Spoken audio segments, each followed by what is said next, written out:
Fala galera, beleza? O meu nome é Eduardo Argenti e você está em mais um episódio da Oficina 3D. Galera, o vídeo de hoje é bem curto, é para passar uma dica específica sobre como imitar estátuas, aquelas estátuas monumentais que a gente vê nas cidades, lá na Europa, que sofreram bastante ação do tempo, que elas estão bem porosas. Eu passei nesse vídeo algumas técnicas para você definir um pouco de textura na estátua, para dar aquele aspecto poroso, e você pode usar essa técnica tanto para pintar peças inteiras assim, para fazer efeito de mármore, por exemplo, ou você também pode utilizar essa técnica para pintar bases de personagens, que costumam ter bastante concreto quebrado, gárgulas, por exemplo, no caso do Batman, e por aí vai. E essa peça foi feita sob encomenda para um amigo meu, o Enzo Pagliarini. Queria mandar um abraço aí para o Enzo e agradecer pela confiança. E sobre a impressão, eu imprimi a peça em PLA, ela tem só 12 centímetros de altura, e eu coloquei um pouco de gesso também para dar um pouco mais de peso nela. Ela estava ali, eu imprimi ela oca, né?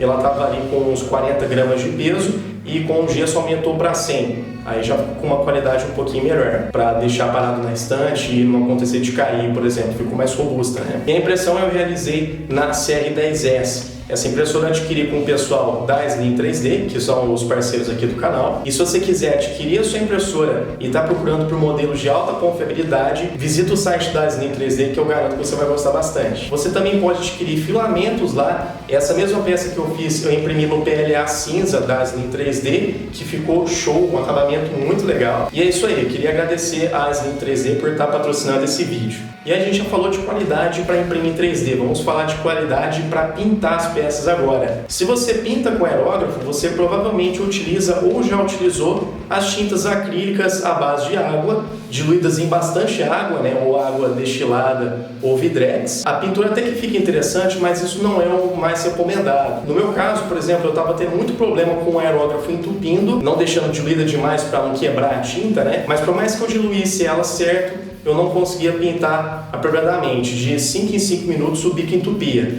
Foi aí que eu passei a utilizar as tintas poliéster automotivas da marca Top Colors, que já são feitas, preparadas para uso no aerógrafo. O reservatório delas vem com conta-gotas para facilitar a sua vida na hora de misturar tons e criar novas cores. E a qualidade da pintura também fica muito boa. O aerógrafo para de entupir. E vocês podem ver aí que nas últimas pinturas, nos últimos vídeos nossos, em pelo menos 80% das pinturas eu utilizei as tintas automotivas e foi muito bom. Depois dá uma conferida lá nas peças que a gente pintou. Nessa peça aqui que a gente fez também, eu utilizei a tinta automotiva para fazer o fundo e as sombras no aerógrafo. Depois no pincel, para dar algumas pinceladas ali, eu utilizei a tinta acrílica, que aí ela é mais indicada para uso no pincel, certo? Que aí vocês vão ver aí no vídeo. Então é isso, galera. Chega de falação e bora pro vídeo.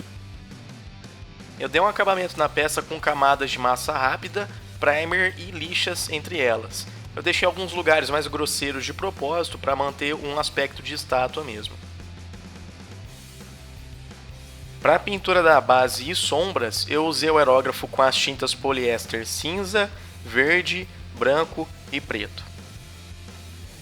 E para as texturas com pincel e esponja, eu utilizei tintas acrílicas comuns, branca e preta.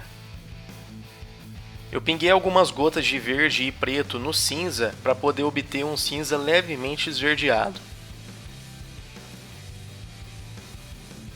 E então eu apliquei o fundo. Daí eu peguei a tinta acrílica preta, diluí ela bastante e com um pedaço de esponja eu mergulhei ali e removi os excessos e fui carimbando para começar a dar textura na peça.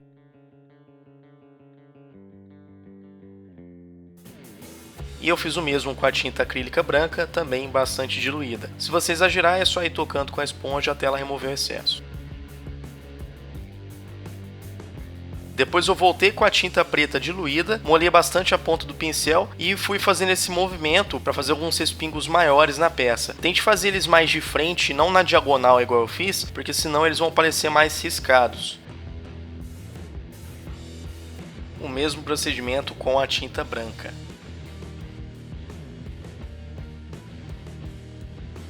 Depois das texturas eu vou fazer as sombras, agora utilizando a tinta poliéster preta no aerógrafo, sem a primeira tampa do bico e também com pouca pressão do compressor.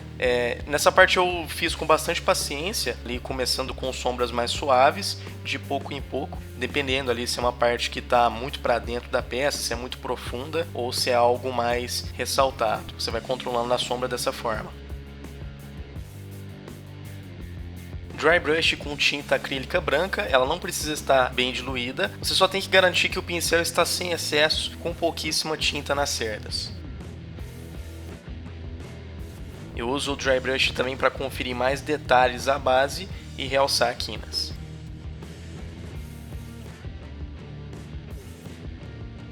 A estátua que eu utilizei como referência tinha algumas marcas de resíduos que escorreram conforme a ação do tempo, chuva ácida, etc. Então eu simulei deixando algumas gotas de tinta branca escorrerem sem exagerar. Apliquei algumas camadas de verniz fosco na peça para selar a pintura.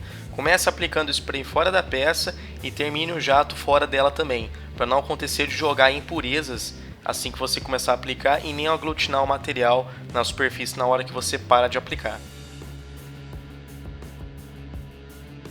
E com um bom e velho secador de cabelo, eu acelero a secagem do verniz. No caso de peças feitas em PLA, tome cuidado para não deixar muito tempo ali o secador soprando ar quente, porque senão ele pode deformar a peça.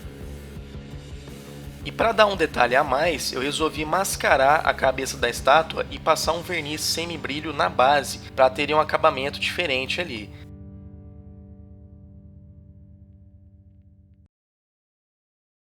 E então é só esperar secar e tá pronto.